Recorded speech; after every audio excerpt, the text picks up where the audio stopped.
Welcome to ECNTRADE Daily Video. Before we begin, it should be noted that any advice is of a general nature only and that your personal circumstances have not been taken into consideration. Hello everyone, my name is Rob Clayton and thank you for joining me.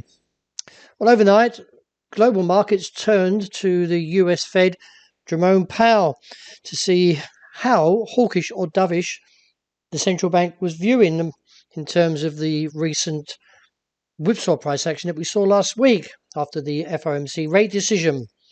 It was more to a dovish tone, and the fact is that Jerome Powell has come out and mentioned that at this point in time that they are in no place to start raising rates.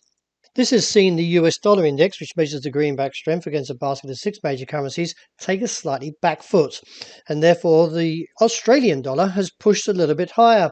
It is anticipated that we could see 1 or 2 more days of strength.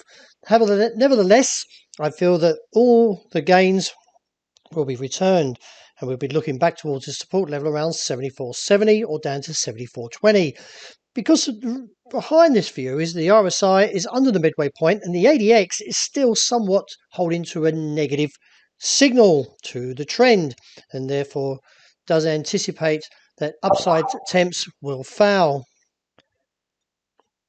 Looking at the euro, well, the market has staged a little bit of a mixed price action since the close in New York this morning, but still contained by the top side around 119.90, which was the break level to the downside.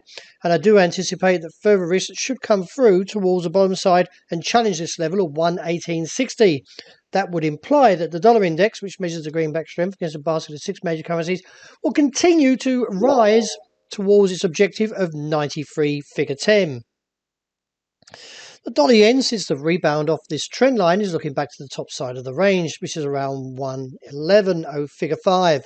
I do anticipate a rejection from there and look back towards the support line, which is around 109.50.60.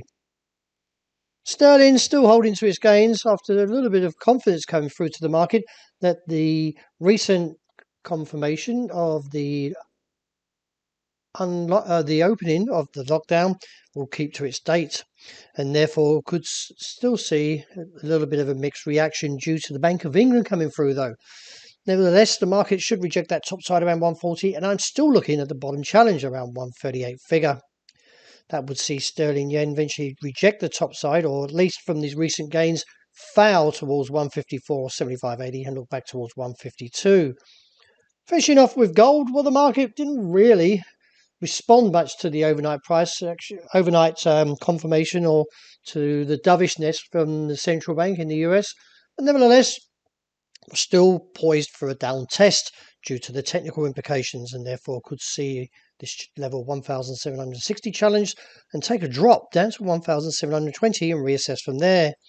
Finishing up with oil, there is still divergence in terms of bearishness, and I do anticipate from 73 to around $74 a barrel to fail and look back towards 68 to 68.5 as a potential target. Well, that wraps it for today. Thank you very much for joining me. As always, look out for the intraday report. I hope you enjoy the rest of the day.